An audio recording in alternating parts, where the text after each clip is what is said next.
Hello student, my name is Parmar Jayas. आज हम मधुबन सरल हिंदी पाठमाला कक्षा 8 की पुस्तक की पढ़ाई करेंगे, जिसमें हमारा चैप्टर 8 अंटार्कटिक महाद्वीप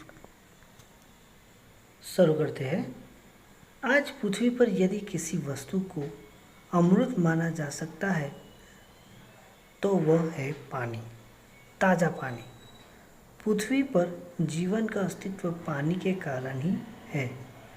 उसके बिना कोई भी जीव जीवित ही नहीं रह सकता।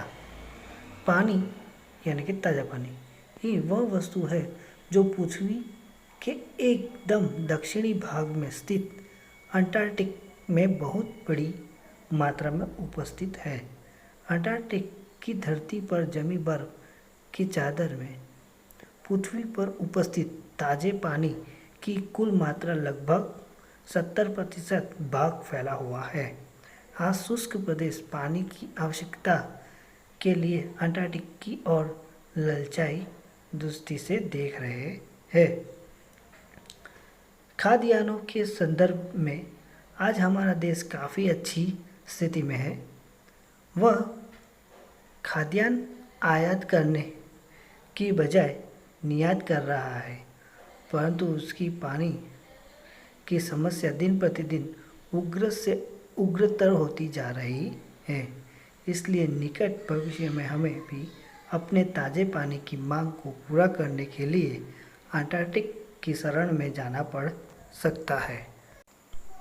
अन्य महाद्वीपों से भिन्न अंटार्कटिक की विशेष स्थिति के फलस्वरूप वहाँ ऐसे अनेक भौतिक, चुंबकीय, खगोल वैज्ञानिक, जैव और प्रदूषण संबंधी परीक्षण किए गए हैं और अब भी किए जा रहे हैं, जिन्हें पृथ्वी के अन्य क्षेत्रों में करना संभव नहीं है। इन प्रयोगों से अनेक ऐसे तथ्य ज्ञात हुए हैं जिनका प्रभाव पृथ्वी के अन्य क्षेत्रों पर प्रत्यक्ष अथवा परोक्ष रूप में पड़ता है। अंटार्कटिक महाद्वीप की धरती पर जमी बर्फ की चादर परोक्ष रूप से सागरों के तल को नियंत्रित किए हुए है। उसके पिघलने से सागरों में पानी की सतह 70 मीटर से भी अधिक ऊंची उठ सकती है। साथ ही यह बर्फ की चादर प्राकृतिक रेफ्रिजरेटर का कार्य भी करती है। इससे पृथ्वी का औसत ताप नियंत्रित रहता है। आज अंटार्कटिक महाद्वीप भारत के लिए एकदम अपरिचित नहीं रह गया है। सन 1981 के बाद से प्रतिवर्ष हमारे अध्ययन दल वहाँ जा रहे हैं। हमारा अपना अध्ययन केंद्र भी वहाँ काम कर रहा है। हमें मालूम है कि भारत के बाहर भी एक गंगोत्री है। हिमालय में स्थित गंगोत्री से भागीरथी यानी कि गंगा निकलती है, पर दक्षिण गंगोत्री अंटार्कटिक महाद्वीप में स्थित एक अध्ययन केंद्र है। यहाँ अनेक देशों ने अपने अपने वैज्ञानिक केंद्र स्थापित किए हैं। इन केंद्रों की संख्या और आकार दिन प्रतिदिन बढ़ रहे हैं। यद्यपि अंटार्कटिक महाद्वीप पर भौतिक परिस्थितियाँ बहुत विषम है, परंतु अनेक अध्ययनों और प्रयोगों के लिए यह एक आदर्श स्थल है। अंतरिक्ष के लिए अध्ययन के लिए यह विशेष रूप से उपयुक्त स्थल है। अंटार्कटिक में स्थापित टेलीस्कोप हमारी आकाशगंगा का निरंतर अवलोकन और अध्ययन करता रहता है। एक अन्य टेलीस्कोप डासी का काम ब्रह्मांड के आकार और आकृति का अध्ययन करना तथा यह अनुमान लगाना है कि ब्रह्मांड कैसे बना था और उसका अंत कैसे होगा। आज अंटार्कटिक में और भी कई विलक्षण वैज्ञानिक प्रयोग किए जा रहे हैं।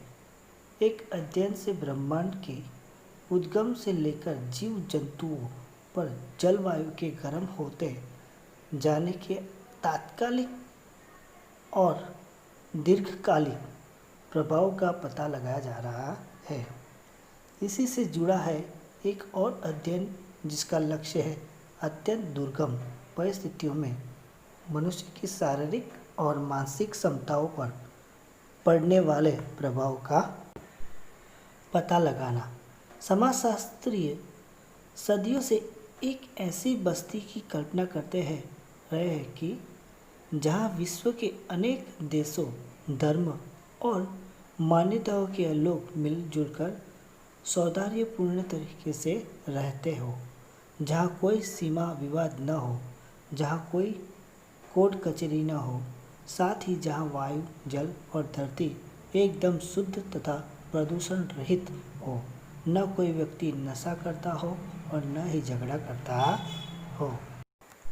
आज अंटार्कटिक में ऐसी बस्तियां वास्तव में मौजूद है। ये बस्तियां छोटी छोटी है और अंटार्कटिक के विभिन्न भागों में स्थित है। ये किंग जॉर्ज द्वीप से मैकमर्डो साउंड तक वैज्ञानिक केंद्रों के निकट स्थित है। ग्रीष्म ऋतु में यहाँ की आबादी बढ़कर 1000 से ज़्यादा हो जाती है। मैकटाउन से अंटार्कटिक सन नाम से एक समाचार साप्ताहिक प्रकाशित होता है। यहाँ वाहनों की गति को नियंत्रित करने हेतु गति अवरोधक भी है। यहाँ से 3 किलोमीटर दूर स्थित न्यूजीलैंड के बेस के लिए नियमित रूप से शटल बस सेवा भी चलती है। यहाँ डाकघर, हवाई अड्डा और एटीएम जैसी सुविधाएं भी उपलब्ध है।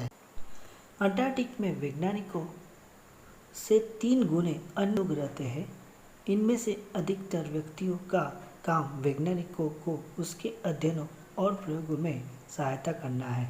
शिक्षक, अस्पताल के कर्मचारी, पायलट, इंजीनियर और वहाँ तक कि दुकानदार भी बहुतायत में रहे। अंटार्कटिक सन के संपादक के अनुसार अंटार्कटिक की बस्तियों में अमीर और गरीब के बीच कोई भेदभाव नहीं है। वह हर व्यक्ति, चाहे वह विश्व प्रसिद्ध वैज्ञानिक हो या एक मामूली कर्मचारी, लाल रंग का सरकारी परमा ही पहनता है। यहाँ लोगों का सामाजिक स्तर उनकी गतिशीलता से मापा जाता है। यहाँ आने वाले सैलानियों की संख्या लगातार बढ़ रही है। दक्षिण अमेरिका से अंटार्कटिक के लिए नियमित जलयान सेवाएं हैं। ये हर वर्ष 12,000 सैलानियों को अंटार्कटिक घुमाने लाती है। ऑस्ट्रेलिया से 14 घंटे की उड़ान भरकर 3,000 सैलानी अंटार्कटिक पहुँचते हैं। अन्य देशों से भी सैलानी पर्वतारोहण और बर्फ पर स्कीइंग के लिए यहाँ पहुँच जाते हैं। ये बहुत शुभ संकेत है, पर इसका दूसरा पक्ष भी है। अंटार्कटिक में लोगों का आवागमन बढ़ने से वहाँ की शांति भंग होती है। वहाँ शोर उत्पन्न होता है, कचरा बढ़ता है और अंटार्कटिक महासागर के जीव जंतुओं को हानि पहुँचती है। अंटार्कटिक प्रदेश में मानव का चेतना अतिक्रमण हो गया है। 20वीं शताब्दी के आरंभ में उसकी कल्पना करना तक कठिन था। उस दक्षिण ध्रुव पर जहाँ तक पहुँचने के लिए एडमंडसन और स्कॉट ने महीनों तक बर्फ पर पैदल यात्रा की थी, अब हर ग्रीष्म ऋतु में 250 से भी अधिक वायुयान उतरते हैं। इस पाठ में बताया गया है कि 20वीं शताब्दी के आरंभ में जिस दक्षिण ध्रुव तक पहुंचने के लिए एडमंडसन और स्कॉट ने महीनों तक बर्फ पर पैदल यात्राएं की थी, यह पाठ उसी प्रदेश की वर्तमान स्थिति पर केंद्रित है। अंटार्कटिक जैसे बर्फीले प्रदेशों में मनुष्य ने स्थायी निवास बना लिया है। वहाँ आधुनिक जीवन आयान में उपयोगी लगभग सभी वस्तुएं और सुविधाएं आसानी से मिलने लगी है। वहाँ कई किस्म के वैज्ञानिक अनुसंधान हो रहे हैं, पर्यावरण संबंधी नई खोजें हो रही है। हमारी शोध हमारी शेष धरती पर लगातार सिमटते जा रहे हैं। पानी का विकल्प खोजा जा रहा है। अंतरिक्ष अनुसंधान के लिए भी यह क्षेत्र बेहद उपयोगी सिद्ध हो रहा है। यहाँ भारत का भी स्थायी अनुसंधान केंद्र बना हुआ है।